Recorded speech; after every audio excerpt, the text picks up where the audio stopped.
Hello, you beautiful people. So, as you can see, I'm back in Peru.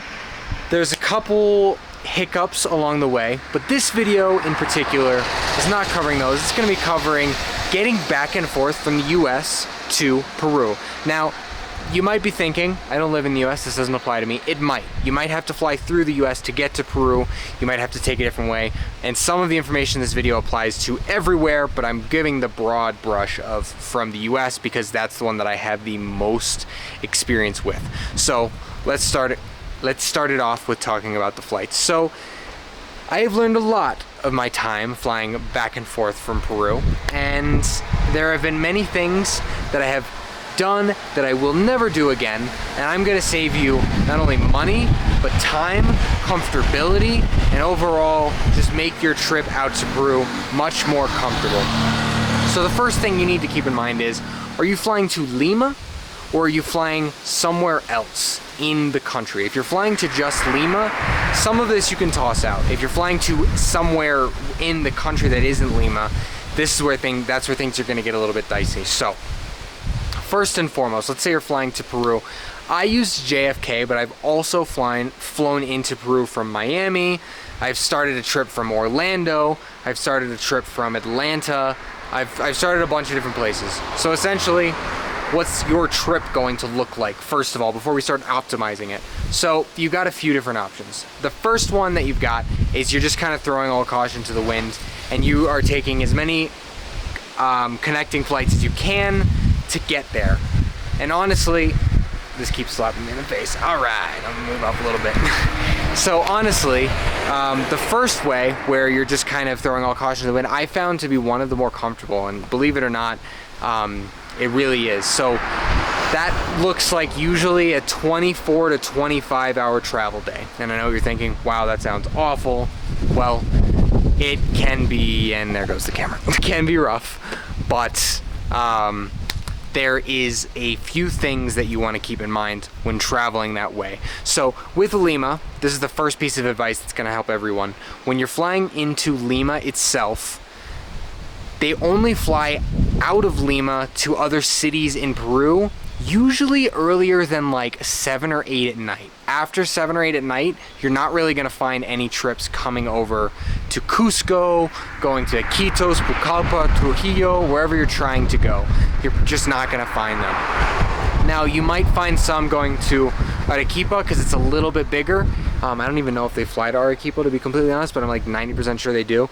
But essentially, if it's somewhere that's a little more rural, you're not really going to find flights, which means one of two things. You're going to spend the night in the airport, or you're going to get a hotel and connect. So looping back to the first way, which is throwing all caution to the wind. If it works out correctly and you shop correctly, not only is this going to be the cheapest option of your flight, that's going to be the cheapest way you're going to get your flight, but second of all, it ends up being the most comfortable because you're not, first of all, rushing. You've got layovers everywhere, which kind of stinks, but also is great. And you also have like space in between your flights to potentially get a hotel. So why is that important, and why does that connect to the whole Lima thing? So when you're flying into Lima, if you show up at 8 o'clock at night, 9 o'clock at night, because you flew out at noon your time, wherever you're from, and it took 8 hours to get there, at 8 o'clock at night, here's the issue. You're going to be waiting in the airport overnight.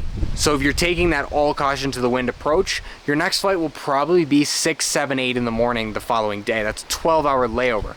That's enough time to get a hotel, chill for the night, and get on a new plane wherever you're going the next day. Super comfortable option. The next option is to take the red-eye flights, which is fly out of wherever you're going at midnight, or maybe 2 a.m. depending on where you are in the States, over to Lima, getting there at 6, 8 in the morning, between 6 and 8 in the morning, and then immediately getting on your next flight over to wherever you're going next, Cusco, Iquitos, Lima. I'm sorry, not Lima, Arequipa, Trujillo, wherever.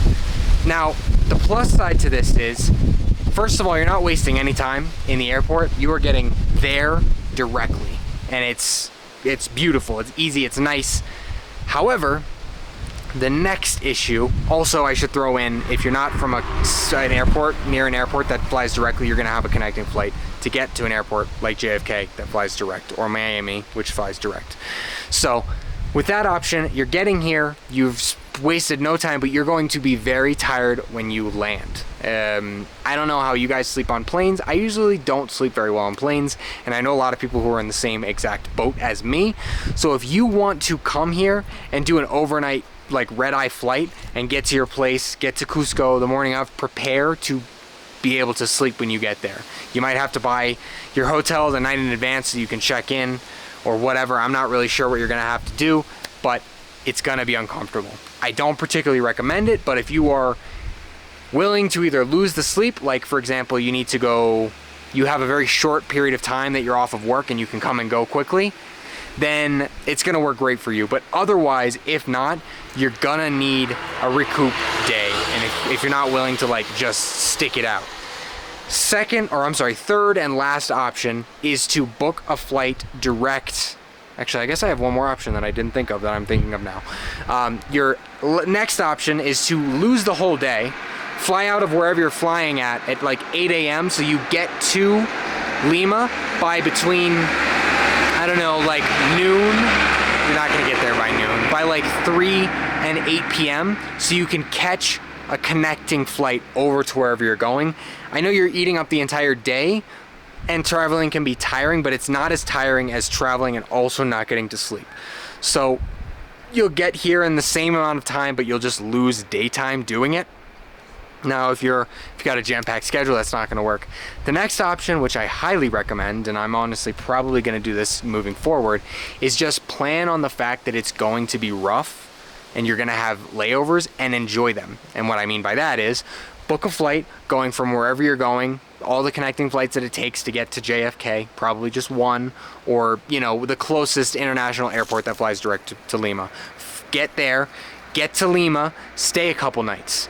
Lose a couple nights in Cusco, Iquitos, wherever, and just get there. Once you get there, now we can start looking at, okay, I'm gonna enjoy a couple days, eat some good food in Lima, live it up, get some massages, and then when can I fly out to my place where I'm gonna get there, bang, 9 in the morning. I leave at 6, get there at 9. Usually it's faster, but you know, with all the getting to the airport at 6, flying out at 7, getting there at 9, whatever. But you can do that and enjoy the stay. So if you were flying to Peru from the United States, that's what I would recommend. The not budget option of my recommendation that is not the budget option is to fly to Lima, enjoy a night in Miraflores or 2, and then transfer out to wherever you're going the day after the day after that.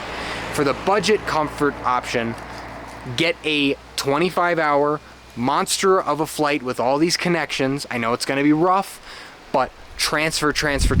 Whenever you get that big break in Lima, because you almost definitely are, you're probably not gonna have a big monstrous thing without the direct, with a red eye into Lima. You're probably not gonna have that happen. So take that monstrous flight, get into Lima, crash either on the floor in the airport, which I've done many times, it's not that bad. They also have like priority clubs that you can join with that have beds that are very cheap. You can pay like 20 bucks and get in.